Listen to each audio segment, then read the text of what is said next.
Bismillah, Assalamualaikum warahmatullahi wabarakatuh. Alhamdulillah, wassalatu wassalamu ala rasulillah wa ala alihi wa ashabihi wa man tabi'ahum bi ihsani ila yaumil qiyamah, amma ba'd. Alhamdulillah, berjumpa kembali dengan Ustadz pada pelajaran di kelas 3 Salafiyah Ula Islamic Center bin Baz. Sebelum kita belajar dan kita melanjutkan pelajaran kita alangkah baiknya berdoa kepada Allah Subhanahu wa taala dan bersyukur atas apa yang telah Allah Subhanahu wa taala berikan kepada kita semuanya, dari nikmat-nikmatnya, dari rezeki-rezekinya, serta dari kesempatan untuk kita beribadah kepada Allah Subhanahu wa taala dan menambah pahala-pahala kita kepada Allah untuk bekal kita nanti di yaumil akhir atau hari kiamat nanti. Alhamdulillah, pada kesempatan kali ini Ustaz akan menjelaskan tentang pelajaran akidah di kelas 3 Salafiyah Ula Islamic Center bin Baz. Dan pada kesempatan kali ini kita akan sama-sama belajar tentang rukun iman. Apa sih rukun iman itu? Seperti yang sudah kalian pernah dengarkan dan sudah kalian pernah baca di buku-buku pelajaran maupun buku-buku agama tentang rukun iman dan rukun Islam. Untuk rukun Islam ada 5 yang sudah kita pelajari pada semester yang lalu: syahadat, kemudian sholat, kemudian puasa, zakat, dan haji. Ada 5. Sedangkan untuk rukun iman sendiri ada 6. Rukun iman ada 6. Yang pada kesempatan kali ini kita akan membahas tentang rukun iman yang pertama, iman kepada Allah Subhanahu wa ta'ala. Apa itu rukun iman? Yang pertama, rukun iman yang pertama adalah beriman kepada Allah Subhanahu wa taala, yakni beriman bahwasanya Allah itu ada. Jadi kita mengimani bahwasanya Allah itu ada. Allah itu bukan makhluk atau bukan zat yang tidak ada di dunia, tapi Allah itu ada meskipun tidak terlihat oleh manusia. Karena Allah lah zat yang pertama kali berada di muka bumi ini sebelum adanya kita semuanya, karena kita semua ini hanyalah ciptaan Allah Subhanahu wa taala. Kemudian kita harus mengimani bahwasanya Allah lah yang menciptakan kita dan Allah yang mengatur alam semesta ini dari adanya malam, adanya siang, kemudian adanya bintang, bulan, matahari, semuanya yang mengatur adalah Allah Subhanahu wa taala. Serta yang memberikan rezeki kepada kita bisa kaya, kita bisa punya uang, kita bisa makan enak. Itu semua serta-merta bukan karena kita, tapi itu hanyalah kekuasaan Allah Subhanahu wa taala kepada hambanya untuk diberikan rezeki yang melimpah ruah, sehingga kita bisa beribadah dengan harta kita, dengan berinfak, bersedekah, membantu orang-orang yang tidak mampu dengan harta yang kita miliki. Jadi jangan pernah kita menganggap harta yang kita miliki itu karena jerih payah kita, karena usaha kita, tetapi itu semua karena pertolongan Allah Subhanahu wa taala. Dan yang terakhir adalah kita beriman bahwa Allah lah yang menghidupkan kita dari kita mulai kecil sampai kita tua nanti, sampai kita nanti meninggal, semuanya yang menghidupkan dan mematikan adalah hanya Allah Subhanahu wa taala. Selanjutnya kita akan belajar tentang hadis tentang rukun iman. Hadis rukun iman. Dari Jibril alaihi salatu wasallam bertanya. Jadi hadis ini hadis Jibril, disebutnya hadis Jibril karena apa? Peristiwa ini terjadi antara malaikat Jibril dengan Nabi Muhammad sallallahu alaihi wasallam. Ketika itu malaikat Jibril mendatangi Muhammad sallallahu alaihi wasallam dan menanyakan, "Fa'akhbirni anil iman." Wahai Muhammad sallallahu alaihi wasallam, wahai Nabi Muhammad sallallahu alaihi wasallam, kabarkanlah kepadaku apa itu iman, apa yang dimaksud dengan iman. Kemudian Nabi sallallahu alaihi wasallam menjawab perkataan Jibril tersebut dengan ucapan, "Antu'mina billah." Engkau beriman kepada Allah Subhanahu wa taala, wa malaikatihi, dan malaikat-malaikat Allah Subhanahu wa taala, wa kutubihi, dan buku atau kitab-kitab Allah Subhanahu wa taala, wa rusulihi, dan rasul-rasul atau utusan-utusan Allah dari nabi dan rasul-rasulnya, wal yaumil akhiri, dan hari akhir atau hari kiamat. Kemudian wa tu'mina bil qadri khairihi wa syarrihi, dan engkau beriman dengan takdir yang baik maupun takdir yang buruk, karena semuanya itu hanyalah Allah yang menentukan. Maka kita harus mengimani 6 poin utama ini yang menjadi dasar landasan kita tentang pelajaran hari ini, yaitu tentang rukun iman. Ketika seorang sudah menjalankan 6 poin utama ini, maka dia sudah menjalankan rukun iman yang telah Allah wajibkan kepada seorang muslim, kepada seorang mukmin. Ketika dia mengaku dirinya mukmin, maka dia harus mengimani 6 poin-poin yang sudah Ustaz jelaskan tadi tentang rukun iman. Setelah dia menjalankan rukun Islam yang 5, maka dia harus menjalankan rukun iman yang 6. Pada kesempatan kali ini kita akan membahas rukun iman yang pertama, iman kepada Allah Subhanahu wa taala. Bagaimana cara kita beriman dengan Allah Subhanahu wa taala? Yang pertama adalah beriman bahwa Allah itu ada. Kita mengimani bahwasanya Allah itu memang ada wujudnya, meskipun kita tidak bisa melihatnya, meskipun kita tidak bisa berjumpa dengannya, tapi sebagaimana dikatakan dalam sebuah ayat dan hadis, Allah Subhanahu wa taala akan berikan keistimewaan bagi hambanya yang mulia, yaitu bisa berjumpa dengan wajah Allah Subhanahu wa taala nantinya ketika dia sudah meninggal dunia.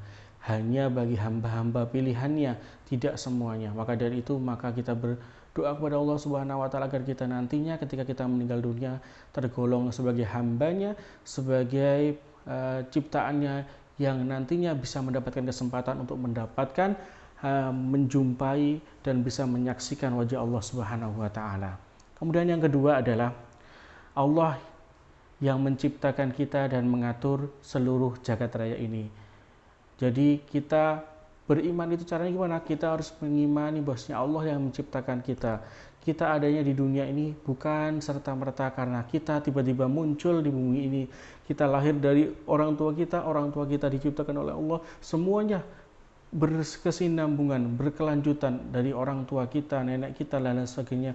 Semuanya adalah hamba-hamba, makhluk-makhluk ciptaan Allah Subhanahu wa taala. Kemudian yang kita juga harus beriman bahwa Allah yang mengatur alam semesta ini. Ketika ada pergantian matahari dan bulan, ketika ada pergantian siang dan malam, itu semua yang mengatur adalah Allah Subhanahu wa taala. Tidak ada hamba yang sanggup mengatur, meskipun ada yang mengatakan seperti halnya Dajjal yang mengatakan dirinya seperti Tuhan, bisa mengatur semuanya, tapi itu hanyalah kesombongannya saja, tidak serta-merta Allah Subhanahu wa taala menyamakan dan memberikan kemuliaannya kepada Dajjal tersebut.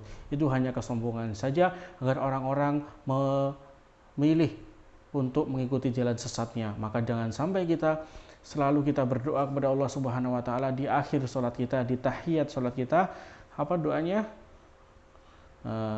Wa min syarri fitnatil masihid dajjal, dan dari keburukan fitnahnya Dajjal. Kita berdoa agar kita dilindungi Allah Subhanahu wa taala dari fitnahnya Dajjal. Kemudian yang selanjutnya adalah kita perlu beriman bahwa Allah yang menghidupkan kita, Allah yang mematikan kita nantinya ketika sudah waktunya kita meninggal dunia. Itulah keimanan dan cara kita beriman kepada Allah Subhanahu wa taala. Yang selanjutnya adalah wajibnya untuk menetapkan semua nama-nama yang sudah Allah tetapkan dalam Al-Quran maupun dalam hadis. Kita harus menetapkan, kita harus mengimani bahwasanya semua nama-nama Allah yang mulia itu ada di dalam Al-Quran, di dalam hadis, dan kita harus beriman kepada nama-nama tersebut. Meskipun yang sering kita dengar, yang sering kita jumpai hanya 99 nama, tapi sebenarnya nama-nama Allah dan sifat-sifat itu sangatlah banyak sekali. Tidak terhitung, tidak terhingga jumlahnya. Tetapi yang sedang kita diwajibkan mengetahui, setidaknya kita mengetahui 99 nama dan sifat-sifat Allah Subhanahu wa taala. Ar-Rahman, Ar-Rahim, Al-Malik, Al-Mulk, semuanya itu harus kita pelajari dan kita fahami, dan kita harus beriman dalam hati kita tentang sifat-sifat dan nama-nama Allah Subhanahu wa taala. Penting yang perlu kalian ketahui juga, yang pertama adalah beriman kepada wujud Allah Subhanahu wa taala. Kita mengimani wujudnya Allah. Allah itu ada.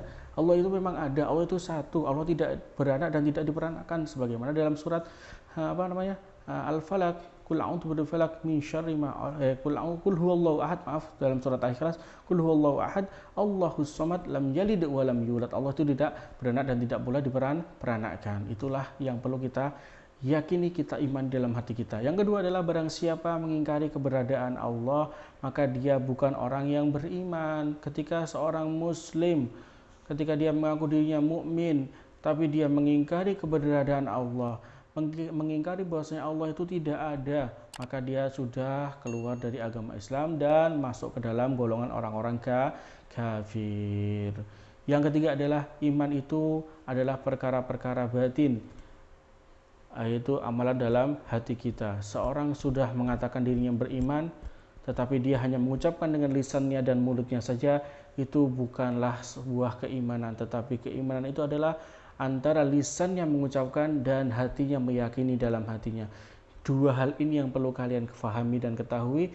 Ketika seorang sudah beriman, maka dia mengucapkan dengan lisannya, saya beriman kepada Allah Subhanahu wa taala, dan meyakini dalam hatinya dan menjalankan semuanya dengan anggota badannya. 3 poin yang harus kalian fahami. Kemudian yang penting kalian ketahui juga, yang pertama adalah orang-orang kafir Quraisy dahulu mereka mengimani bahwasanya Allah itu Tuhan mereka. Mereka tidak mengatakan Allah itu bukan siapa-siapa mereka, tapi mereka mengatakan Allah itu Tuhan mereka. Itulah yang menjadikan beda dengan orang-orang kafir sekarang. Orang-orang kafir sekarang mengatakan apa? Tuhan mereka hanyalah Yesus, Tuhan mereka hanyalah patung mereka, tetapi tidak mengatakan Tuhan mereka adalah Allah Subhanahu wa taala. Berbeda dengan orang kafir Quraisy zaman dahulu. Mereka meskipun tidak menyembah kepada Allah Subhanahu wa taala, tetapi mengatakan bahwasanya Allah lah Tuhan mereka. Allah lah yang menciptakan mereka. Allah yang memberikan rezeki kepada mereka, dan meskipun mereka tidak menyembah kepadanya. Itulah yang menjadikan keistimewaan orang-orang kafir Quraisy berbeda dengan orang-orang kafir pada zaman sekarang ini. Kemudian orang-orang jahiliyah adalah orang-orang yang menyembah kepada selain Allah, orang-orang yang beribadah kepada selain Allah, orang-orang minta kepada selain Allah. Tapi mereka tetap meyakini sesembahan mereka itu adalah Tuhan di bawahnya Allah. Meskipun orang-orang jahiliyah itu dia dikatakan orang-orang bodoh karena dia tidak menyembah kepada Allah, tetapi dia masih meyakini dalam hatinya Tuhan-Tuhan mereka itu yang mereka sembah kedudukannya masih rendah di bawah Allah Subhanahu wa taala. Hebatnya mereka meskipun mereka kafir, meskipun mereka jahiliyah, meskipun mereka menyembah kepada selain Allah, tetapi mereka masih meyakini Tuhan mereka bukanlah yang segalanya.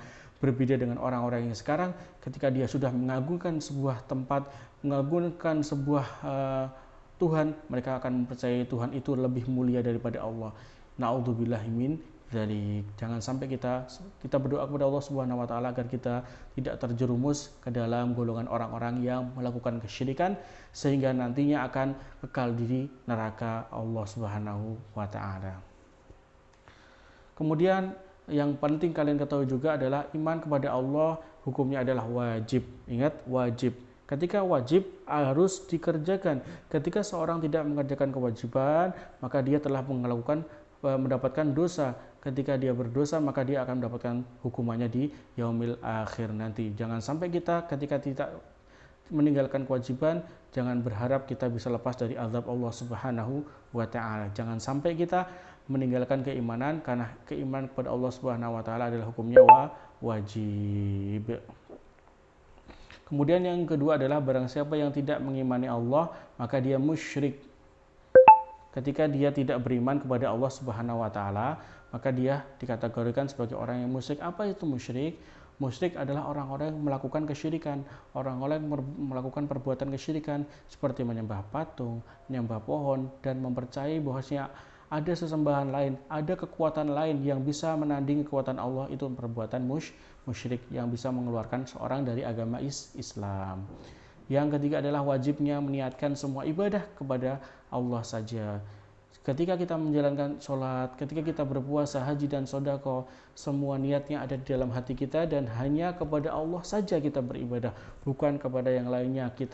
Misalnya kita bersedekah bukan karena si A, si B, dan lain sebagainya. Misalnya kita sholat bukan karena ingin dilihat si A, si B, dan lain sebagainya, tapi kita sholat, ibadah, haji, dan lain sebagainya, perbuatan-perbuatan kebaikan itu kita niatkan hanya kepada Allah Subhanahu wa taala, untuk mendapatkan ridhonya dan mendapatkan pahala dari Allah Subhanahu wa taala. Alhamdulillahirabbil alamin. Pada kesempatan kali ini penjelasan tentang rukun iman yang pertama sudah Ustaz kupas tuntas.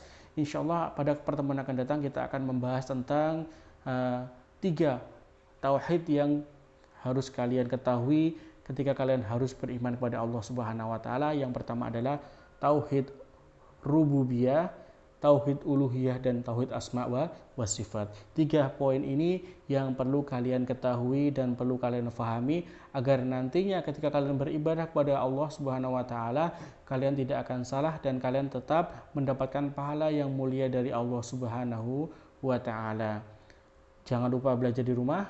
Ingat, selalu jalankan protokol kesehatan yang diperintahkan oleh pemerintah. Jangan sampai kita keluar dengan meninggalkan protokol-protokol kesehatan. Semoga kita semuanya dilindungi oleh Allah Subhanahu wa taala di tengah wabah yang sangat merabah ini, wabah yang sangat ganas ini. Semoga segera hilang dari muka bumi ini. Akhirul da'wana, kita akhiri dengan baca doa kafaratul majlis. Subhanakallahumma wa bihamdika asyhadu an la ilaha illa anta astaghfiruka wa atubu ilaik. Assalamualaikum warahmatullahi wabarakatuh.